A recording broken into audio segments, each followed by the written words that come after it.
Bonjour à tous et bienvenue pour la matinale, l'émission quotidienne de CMC Markets qui débute à 10h. Je suis Nicolas Chéron, stratégiste pour vous servir et nous sommes aujourd'hui le mercredi 21 décembre 2016. Nous assistons à une stabilisation des actifs risqués, que ce soit le pétrole, les indices, le dollar. Le titre du jour est le pétrole en catalyseur. En effet, cet après-midi à 16h30, nous aurons la publication des stocks de pétrole. Les stocks de pétrole peuvent engendrer des fluctuations sur le prix du baril qui peut lui engendrer de la volatilité sur le secteur énergétique et ainsi driver les indices à la hausse ou à la baisse.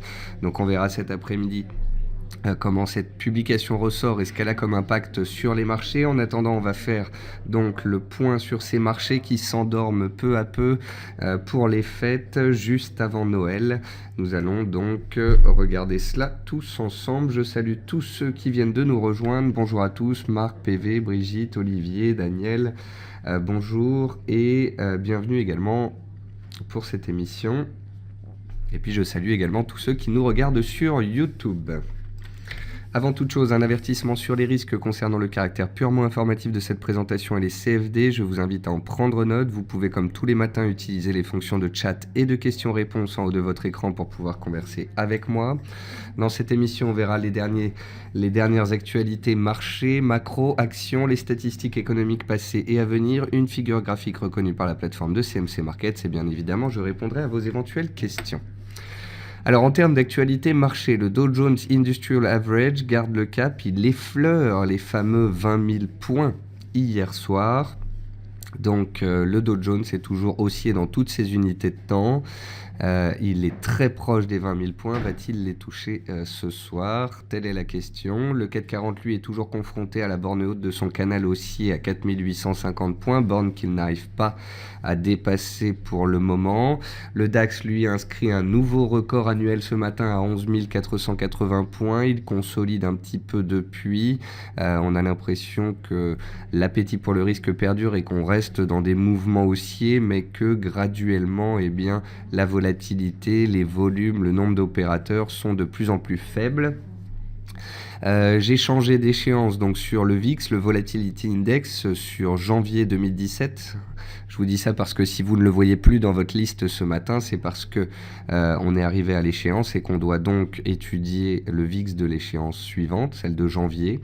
Le VIX est toujours au plus bas, il est synonyme d'une complaisance toujours forte sur ces marchés qui profitent du fameux rallye de Noël.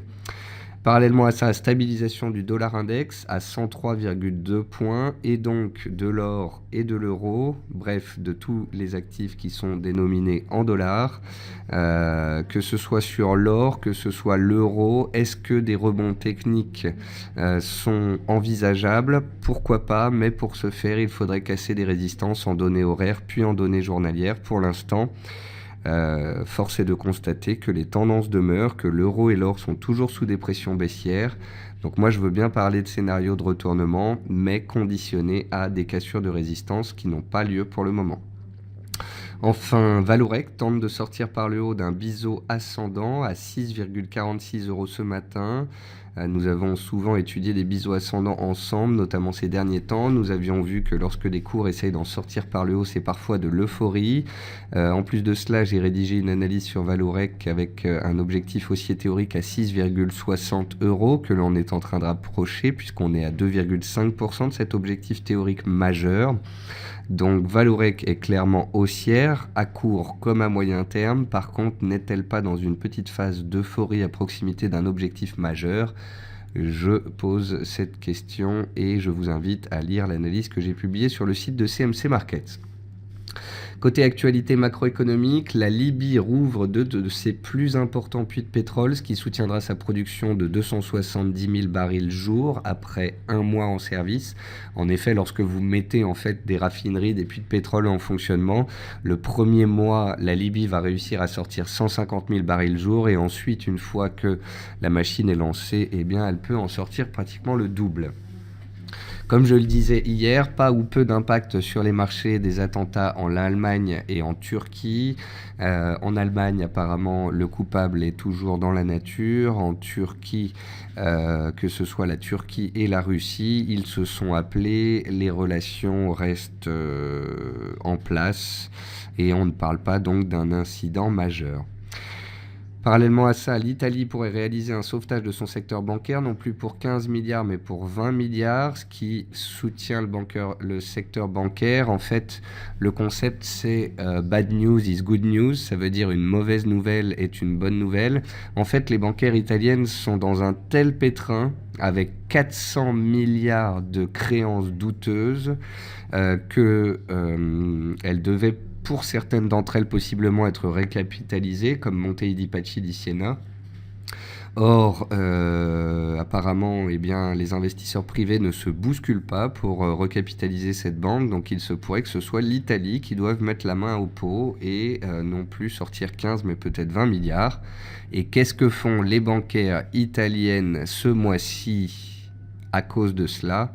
Eh bien, là où vous pourriez penser qu'elles sont en baisse parce qu'elles sont proches de la faillite, c'est l'inverse. Elles explosent à la hausse. C'est la plus forte hausse mensuelle du secteur bancaire italien depuis 2009, soit 9 ans. Ensuite, ça je l'ai déjà dit, la politique agressive de rachat d'obligations par la BCE n'a pas permis d'apporter un coup de pouce à la croissance dans la zone euro, a estimé mercredi Ilmars Rimšević, le gouverneur de la Banque de Lettonie. C'est donc le troisième officiel membre de l'équipe de la BCE qui explique que d'après lui, les rachats d'obligations n'ont aucun effet. Donc là où Mario Draghi essaye de nous faire croire que c'est grâce aux 80 milliards par mois qu'il déverse sur les marchés obligataires que l'inflation et la croissance repartent, d'autres sont beaucoup plus sceptiques. J'en fais d'ailleurs partie. Côté entreprise, Sanofi serait en bonne voie pour le rachat d'Actelion pour 28,4 milliards de dollars. EDF voit ses notes de crédit court et long terme maintenues par Standard & Poor's. Et puis Michelin acquiert la société Restaurantes.com, leader en Espagne de la réservation en ligne de restaurants. Quelle diversification pour Michelin qui à la base quand même faisait des pneus. Côté meilleure et moins bonne performance du CAC 40, vous pouvez voir que la volatilité est vraiment en train de s'écraser. On n'a pas de baisse de plus de 0,60%, pas de hausse de plus de 1,10%. On a surtout les bancaires dans le rouge qui consolident. Et puis à la hausse, Lafarge, Capgemini, Vivendi, des titres qu'on n'avait plus l'habitude de voir dans les palmarès, qui sont un petit peu recherchés, qui opèrent des rattrapages. Côté statistiques passées, on a eu les achats réalisés par les entreprises japonaises qui sont en hausse de 0,2% contre des attentes à 0,1%. Ce jour, à 16h, on aura les ventes de logements existants aux États-Unis et la confiance des consommateurs en zone euro. Puis à 16h30, les stocks de pétrole. Et enfin, à 22h45, le PIB. Je confonds toujours Australie et Nouvelle-Zélande. Je pense que c'est Nouvelle-Zélande. Et puis une figure graphique reconnue par la plateforme de CMC Market, c'est ici un biseau ascendant en données journalières sur le titre Crédit Agricole. Donc vous voyez là typiquement on était dans un biseau ascendant, on a échoué sous la borne haute, on est sorti par le bas de la figure et on a réalisé potentiellement un pullback. En fait, dans 75% des cas, quand on sort d'un biseau, on réalise un pullback avant d'aller dans le sens de la sortie du biseau. Donc deux solutions ici, soit en fait on est sorti du biseau, on a consolidé, on va repartir à la hausse, on casse les 12 euros qui sont les plus hauts d'aujourd'hui, les plus hauts d'hier et les plus hauts de la fin de la semaine passée et on redonne un signal haussier de continuation haussière dans le sens de la tendance, soit effectivement il s'agit de prémices baissiers. Nous avons un biseau, nous avons une sortie puis un pullback, on est en échec pour l'instant sous les 12 euros et si les vendeurs gardent la main sous les 12 euros, eh bien le cours de Crédit Agricole pourrait baisser, pourrait revenir sur les plus bas récents, voire consolider un petit peu plus. Or, une consolidation de Crédit Agricole signifierait très certainement une consolidation du secteur bancaire, et qui dit consolidation du secteur bancaire dit certainement respiration sur les indices. Donc je surveille Crédit Agricole qui sera un petit peu mon indicateur avancé du secteur bancaire et donc du CAC 40. Pour l'instant, On est dans une stabilisation à plat sur le secteur bancaire et ce sont d'autres titres dans le palmarès du CAC 40 qui prennent le relais. Mais si le secteur bancaire devait plier un petit peu plus, je deviendrais méfiant sur les indices. En attendant, les indices sont parfaitement haussiers, le DAX est haussier, les plus hauts sont de plus en plus hauts, les plus bas sont de plus en plus hauts, la tendance est haussière en données mensuelles, en données hebdomadaires, en données journalières. Je ne peux rien vous dire de plus tant qu'on n'aura pas changé de rythme. On est haussier, c'est pas parce qu'on monte depuis 5 séances qu'on va baisser demain, c'est pas parce qu'on monte depuis 3 semaines qu'on va baisser la semaine suivante. Nous sommes dans le deuxième mois le plus haussier de l'histoire sur les marchés financiers qui est le mois de décembre, après le mois d'avril. Nous sommes dans la 3e semaine de décembre qui est la plus haussière du mois de décembre. Voilà, on est dans le rallye de Noël, on est dans l'esprit de Noël, il n'y a pas de volatilité, il y a une absence de mauvaises nouvelles, les catalyseurs sont positifs, les données macro sont positives, les résultats d'entreprise sont corrects, le secteur bancaire italien est sauvé, les élections américaines sont passées, le Brexit aura lieu mais on ne sait pas comment et de toute façon ce sera plus tard. Donc à court terme, il n'y a pas de souci. C'est la même chose sur le CAC 40 qui monte comme sur le DAX, si ce n'est qu'à un moment donné, il va falloir que le CAC 40 réussisse à casser cette zone des 4855-60 s'il veut pouvoir continuer de grimper. A contrario, il pourrait continuer de lécher la borne haute de ce canal, voire de consolider un petit peu à terme. Donc pour l'instant, le CAC est aussi à moyen terme, il est aussi en journalier. Il fait des plus bas de plus en plus haut, tout va bien, seule la rupture des plus bas des séances précédentes nous mettrait un petit peu la puce à l'oreille sur le début d'une correction. Et attention aux vendeurs qui mettent à profit la borne haute du canal, il n'est pas dit qu'on n'en sorte pas par le haut pour aller chercher les 4900 points sur une note positive de fin d'année. Aux États-Unis, c'est la même chose, c'est haussier, on est à 20 points des 20 000 points, rien de neuf sous le soleil, tendance haussière trimestrielle, mensuelle, hebdomadaire, journalière, période de Noël, bons résultats d'entreprise, bonnes anticipations sur 2017. Donc voilà, on peut continuer de croire au Père Noël comme nous dit Brigitte. Ensuite, on va passer sur le marché action. Sur le marché action, j'ai pas beaucoup de titres à vous montrer puisqu'on a une faible volatilité ce matin. On a Selectis qui s'accroche à son support encore et toujours, la zone des 16 €. On a Valorec, comme je vous le disais, qui tente de sortir par le haut d'un biseau ascendant et ça, c'est peut-être la configuration la plus intéressante des marchés. Hier, j'écrivais une analyse sur Valorec dans laquelle j'expliquais que le titre s'est bien repris après son augmentation de capital d'avril dernier. Le titre s'est bien repris grâce à des objectifs 2016 confirmés, grâce à une reprise des cours du pétrole, grâce à une augmentation de capital qui s'est bien passée. Néanmoins, attention, on vient de gagner 60% l'espace d'un mois et demi, le titre est suracheté, on assiste à une sorte d'accélération haussière ici qui pourrait être une accélération haussière finale en haut d'un biseau ascendant. Le biseau ascendant est une figure graphique dont on sort théoriquement par le bas dans 75% des cas. Donc peut-être que Valorec peut continuer de grimper, peut-être qu'elle peut rester dans son biseau, peut-être qu'elle peut aller chercher les 6,60 qui sont un objectif majeur à moyen terme. Mais attention, on a fait 6,50, on est donc tout près d'un objectif haussier majeur, on est sur la borne haute d'un biseau. Voilà, j'ai été plutôt haussier sur ce titre techniquement parlant. J'ai essayé de trouver plein de points d'achat et toute l'année je l'ai suivi dans son rebond. Là, pour la première fois, je vous ai écrit une analyse sur Valorec. Elle est publiée sur le site de CMC Markets. J'explique la configuration, ce qu'il faut surveiller, etc. Et je vous invite à la regarder. Dans le secteur des matériaux de base, Eramet s'accroche pas n'importe où, hein. Regardez à quel point l'analyse technique est magnifique. On était dans un canal, on en sort, on va chercher la résistance de moyen terme, on y bute et hop, on revient se poser sur support. Et même si Eramet a fait des mèches basses lundi et mardi, où est-ce qu'elle a clôturé ? Pile poil sur la borne haute du canal et le lendemain, elle est repartie à la hausse. Donc pour l'instant, la tendance haussière est préservée sur le titre Eramet. Voilà, après, c'est du stock picking, hein, AB Science, toujours un petit peu recherché, Virbac, après ses résultats, qui est toujours recherché, Valeo, le secteur auto et les constructeurs qui sont toujours donc haussiers. Voilà, et ces titres continuent de grimper petit à petit dans le sens de leur tendance haussière, et ce jusqu'au nouvel ordre. Est-ce que des actions vont consolider la semaine prochaine ? Est-ce qu'elles vont attendre le début d'année ? Franchement, je n'en sais rien. En l'absence de signal baissier, je continuerai d'escompter de la hausse au sens de l'analyse technique, et ce jusqu'au nouvel ordre. Total consolide un petit peu, on aura les stocks de pétrole cet après-midi, Genfit s'accroche à la zone des 21 €, les biotech sont un petit peu délaissées, sont neutres, Solocal elle est dans un range de moyen terme, tant qu'elle n'en est pas sortie, il n'y a pas grand chose à dire dessus. AXA elle consolide un petit peu sa hausse récente, elle est toujours en tendance haussière, il n'y a rien à dire là-dessus. Et puis BNP, alors BNP, faudra surveiller quand même cette zone de prix, vous voyez. Le titre BNP, en 2009, en 2011, en 2014, en 2015, il est venu chercher cette zone des 60-61 €. On y est, à 61. On a fait 61,80, comme en 2014. Alors vous savez que je suis factuel et haussier techniquement, hein. Ici aussi la configuration est haussier en données mensuelles, hebdomadaires, journalières. Par contre, je me dois de noter que l'on est sur les plus hauts de 2013-14 et que pour l'instant ça ne passe pas. Voilà.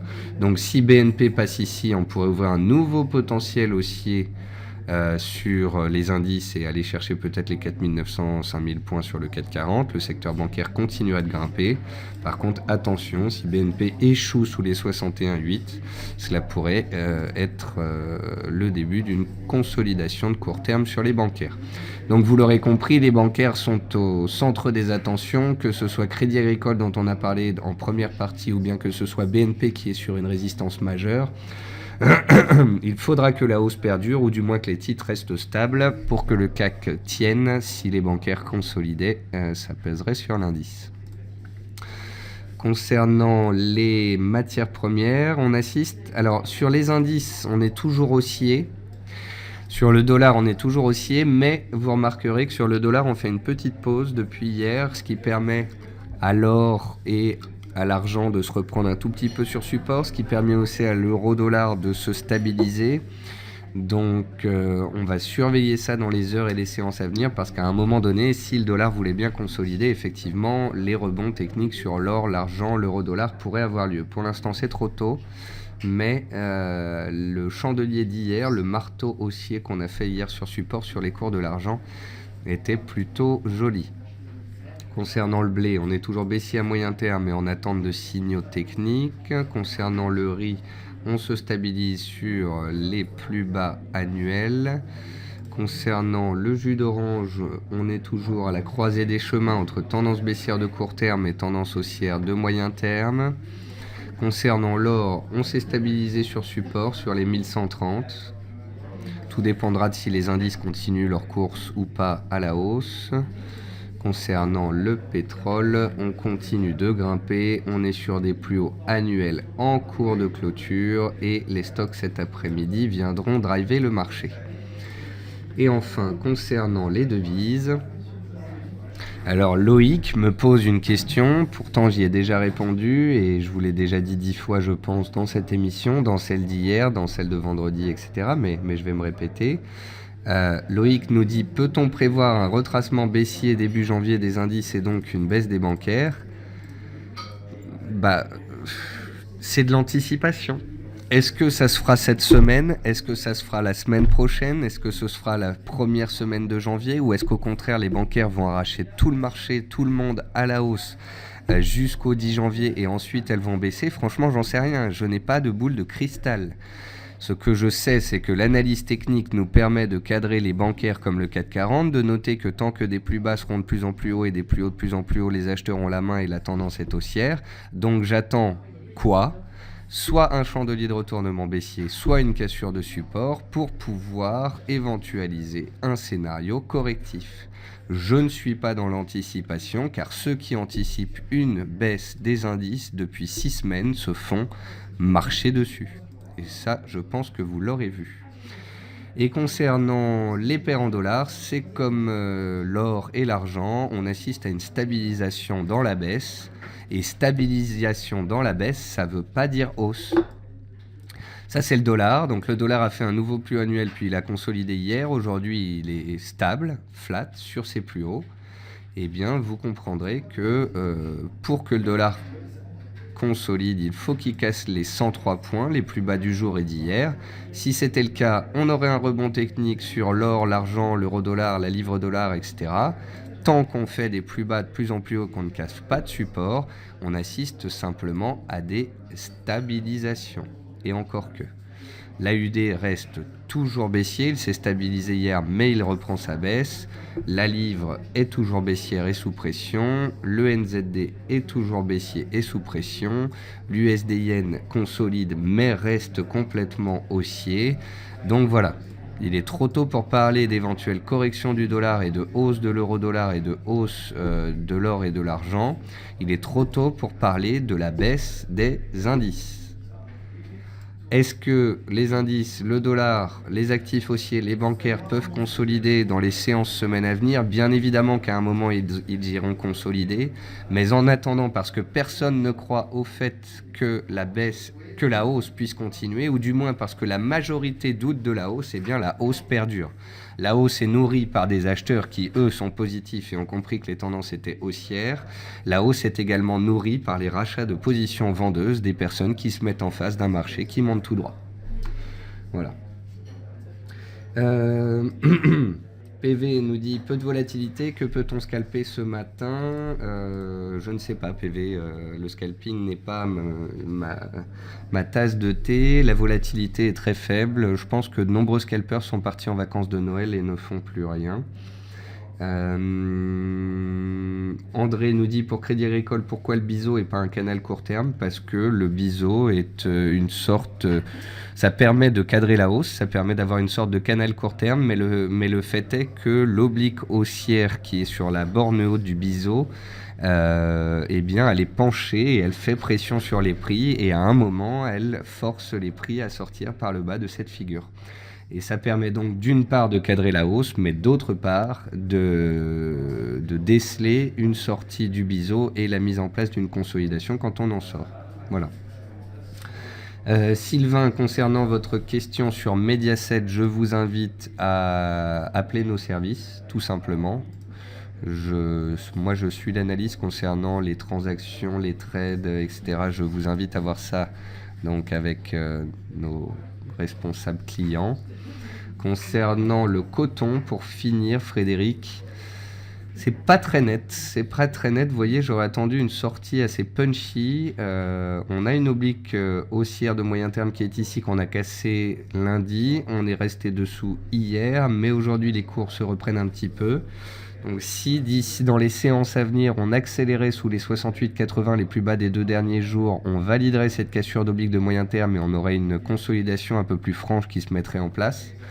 Par contre, attention, parce qu'on est pendant les fêtes, parce qu'il n'y a pas beaucoup de volume, parce que cette cassure n'est pas franche, il se pourrait aussi que ce soit un faux signal et qu'en fait on tienne les 68, 80, 69 points et qu'on reparte. Donc j'attends vraiment de voir dans les séances à venir si on casse les plus bas du jour, parce que pour l'instant ce signal technique n'est pas net. Voilà, sur ce, vous l'aurez compris, les équilibres sont maintenus, la hausse peut perdurer, les tendances sont en place et ce jusqu'à nouvel ordre. Bien évidemment que les bancaires, les indices comme le pétrole, comme le dollar pourraient consolider à un moment donné, et ce, si et seulement si nous avons un signal technique baissier et ou une cassure de support. Et je le répéterai tous les jours jusqu'à ce que cela arrive. Je vous souhaite à tous un très bon appétit, un bon trading. J'en ai fini pour cette matinale. Je vous retrouve à 15h45 pour faire le point dans le quart d'heure US, juste après l'ouverture des marchés américains. Et donc je vous dis à tout à l'heure, ou bien pour ceux que je retrouverai demain, à demain pour la matinale. Au revoir à tous.